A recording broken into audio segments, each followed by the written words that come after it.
Baiklah Kak sekalian, salam pramuka. Assalamualaikum warahmatullahi wabarakatuh. Salam Om Swastiastu, Namo Buddhaya, dan salam kebajikan. Hari ini saya memperoleh kesempatan yang sangat luar biasa dari kawan-kawan untuk menyampaikan pemikiran dan saya ditugasi untuk mengeksplor materi-materi pedoman bina Pandega, tapi saya ada seorang orang digger sedang menggali, kemudian akan ditambatkan oleh kawan-kawan menjadilah sebuah buku yang merupakan induksi dari beberapa pikiran para ahli, para pelaku pembina yang sudah memiliki curva learning yang sangat luar biasa terkait dengan pembinaan Pramuka Pandega. Selebihnya akan saya gambarkan nanti dalam bentuk tahapan-tahapan penyajian yang sebagai berikut gambarannya, kakak sekalian yang budiman. Sekali lagi saya mau mengeksplorasi materi. Bukan saya memberikan materi, tetapi saya ingin menggali dari para cerdik pandai, kakak-kakak aktivis pramuka, yang khususnya kakak yang menekuni melakukan bina pandegan sudah bertahun-tahun. Tentunya ini adalah master betul-betul.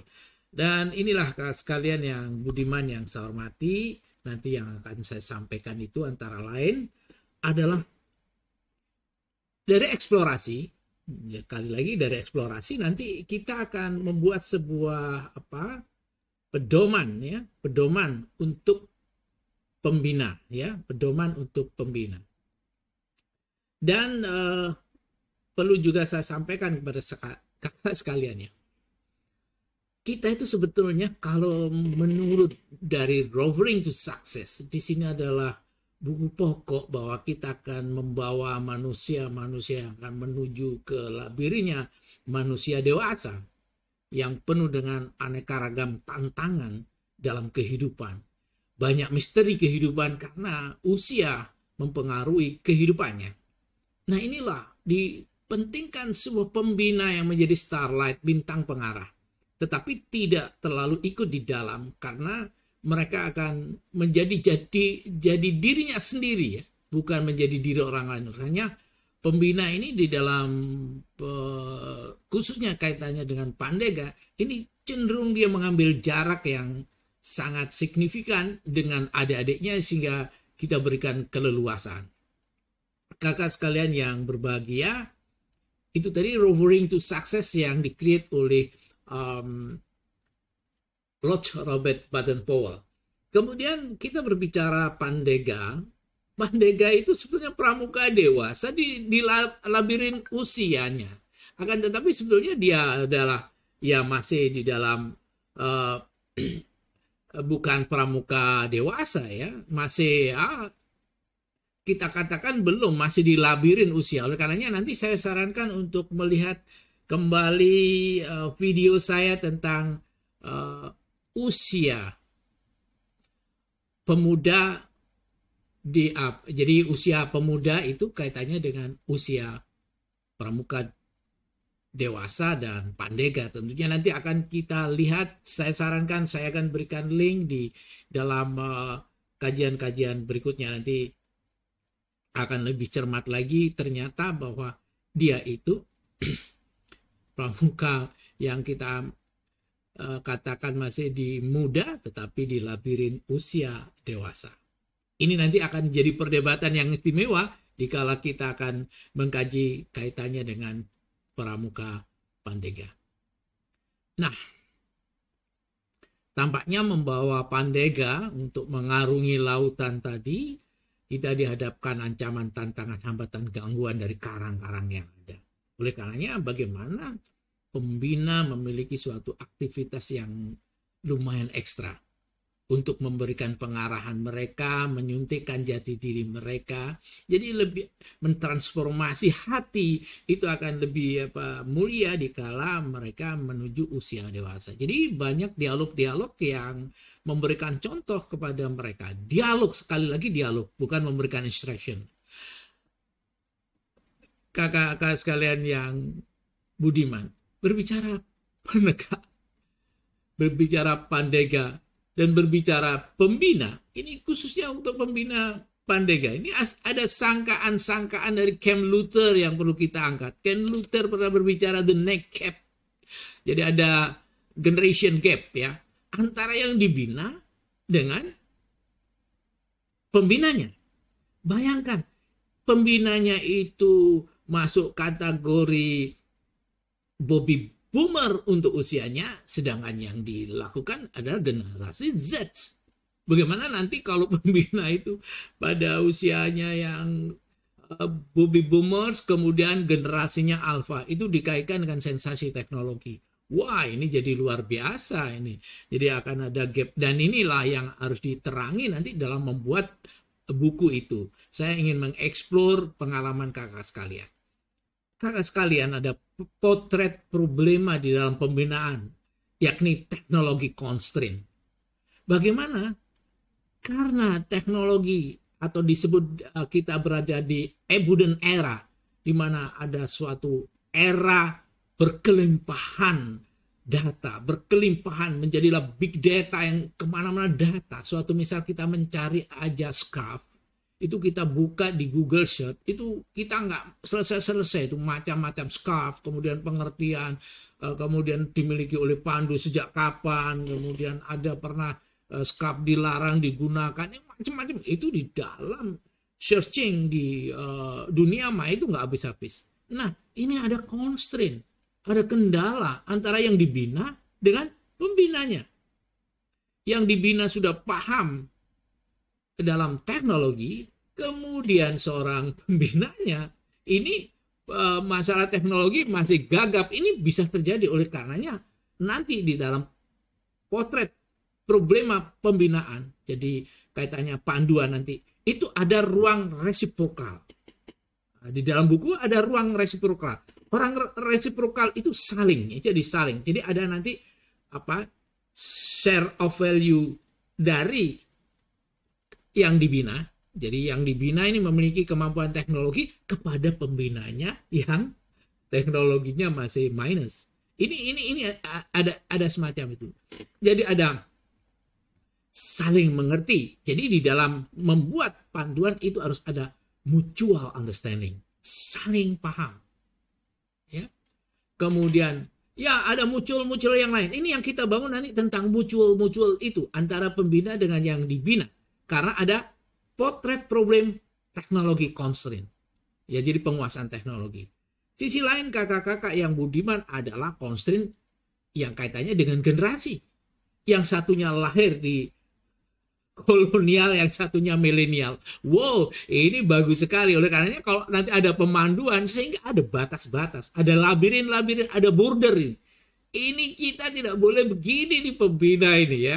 Karena kalau enggak, ini bisa jadi masalah karena dia punya generasi ini mempunyai karakter atau personality trait yang berbeda antara pembina dengan yang dibina. Ini ada generasi yang kendala generasi atau dengan kita sebut generation constraint ya. Constraintnya ini potret-potret. Nah, potret ini yang harus bisa melahirkan buku yang bisa menyebatani antara gap-gap tadi. Oleh karenanya ada saran, ada mohon pemahaman kepada pembina. Untuk pembina Pandega, tidak boleh teknophobia. Teknophobia itu adalah wilayah dari fobi seseorang terhadap teknologi. Katanya kalau nanti ada teknologi ini pembina itu nggak bisa berperan apa-apa. Nah, ini salah besar. Dari teknophobia itu fobi terhadap teknologi harus dihindari.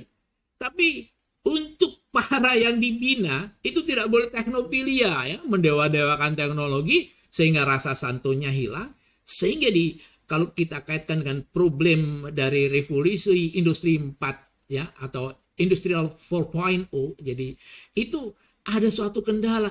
Kalau kita mendewa-dewakan teknologi, lupa masalah humanisasi. Ini apalagi teknomania, kita menggunakan teknologi yang begitu. Padahal Pramuka, Pandega harus memberikan contoh bagaimana dia simplex vericigulam, yang sederhana itu yang benar. Jadi bagaimana kalau kita menghadapi kelangkaan teknologi kita bisa hidup yang kita sebut dengan survival. Ini yang harus dikembangkan di dalam buku-buku yang akan kita buat sebagai panduan pembina Pandega. Nah, tentunya ranah materi dia tetap berada di ranah 4. Ini menjadi suatu apa? Suatu head of activity. Jadi apa? Kepala aktivitas kita itu health.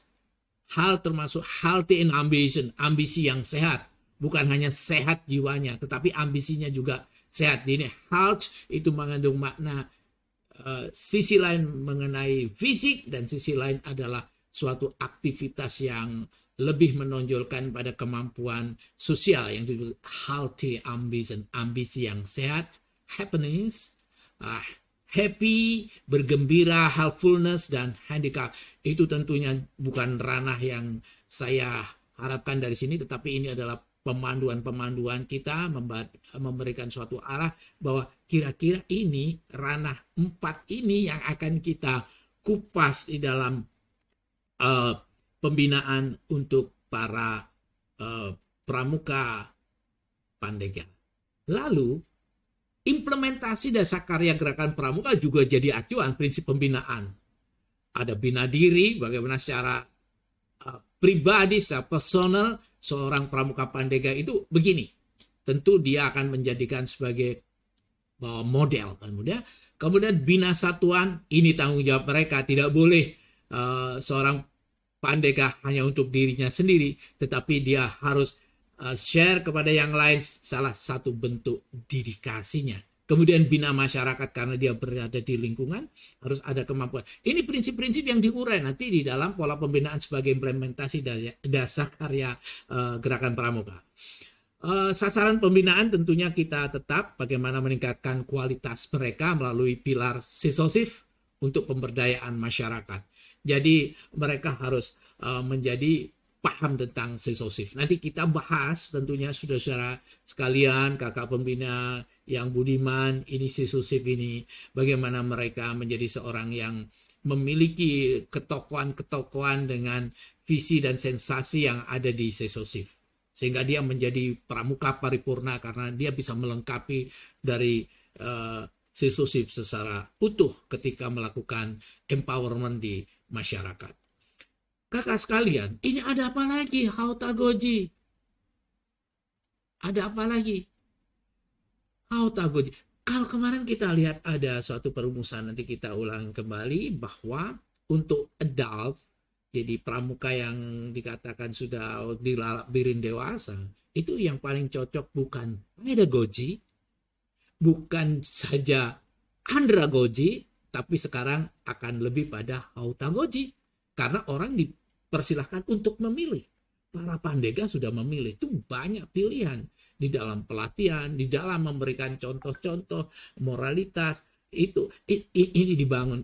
Hautagogi akan lebih sempurna lagi apabila kita bisa mengajak mereka untuk memilihnya. Sehingga ini benar-benar tuturi handal ya.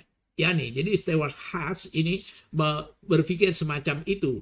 Ini bisa terurai lagi di dalam video saya kaitannya dengan usia pemuda, karakter pemuda di usia Pandega. Kemudian ada pedagogi, ya ini sense of cooperation. Ini juga dibutuhkan partnership ya. Jadi seorang pembina Pandega itu partnership sebetulnya dengan pembina, dengan yang dibina. Jadi saling memberi. Jadi kalau mau dibuka dan jujur, sekarang ada pembalikan sebuah tradisi. Jadi pembina itu kadang-kadang juga mengeksplor kepandaian, kepintaran teknologi yang dimiliki yang dibina. Nah, ini tidak bisa karena kapasitas kita untuk belajar teknologi itu kalah dengan kapasitas yang dimiliki oleh adik-adik Pandega. Oleh karenanya, seorang pembina sekarang itu harus partnership dengan cooperation dengan mereka, dengan pedagogi, membina tetapi juga mendapatkan suatu benefit dari yang dibina, yakni adalah new knowledge, new technology, new skill, dan sebagainya. Abilitas itulah yang harus digunakan oleh dalam pemanduan itu nanti pembina juga dikaitkan bagaimana dia mampu mengeksplor kemajuan-kemajuan adik-adik kita. Disitulah kita hanya memiliki moralitas yang membingkainya agar dia tidak terjerumus dalam suatu kaidah-kaidah yang cenderung pada teknologi yang dehumanisasi. Kemudian, nah ini sekali lagi kakak-kakak yang budiman, cybergoji. Cybergoji ini adalah suatu bentuk di dalam suatu aktivitas pembelajaran dengan prinsip-prinsip bagaimana kita mengikut sertakan cyber, mengikutkan dunia maya di dalam kegiatan-kegiatan kita. Nah, oleh karenanya para pembina itu tidak boleh yang saya katakan tadi teknofobia. Justru disinilah mari kita masukkan sebagai supporting bahwa cyber itu akan membantu kegiatan pramuka. Bukankah pramuka itu pelopor di bidang cyber koji? Kita lihat yang pertama, kendati pun itu masih sederhana, adalah Jota, Jamboree on the Air. Kemudian ini sudah ada Jota Joti. Ini sebetulnya hal yang biasa di kalangan gerakan pramuka, apalagi Pandega yang menguasai berbagai teknologi. Tetapi ini belum pernah kita acu sebagai pedoman. Ini nanti kita lakukan bagaimana kita berada di ranah cybergoji, pembinaan di ranah cybergoji. Jadi pembinaan Pandega di ranah cybergoji, ya. Jadi penggunaan piranti-piranti teknologi untuk prinsip-prinsip pembelajaran. Artinya kalau kita pelajari di situ, maka apa hasil buku yang kita tulis adalah memberikan notice, memberikan warning, atau saya lebih cocok notice lah, catatan-catatan kepada para Pandega. Jangan terangi dirimu saja, tetapi berbagilah sinar pada yang lain. Tapi tidak boleh bina diri saja, bina satuan dan bina masyarakat. Itu implementasi dasar karyanya main di sini.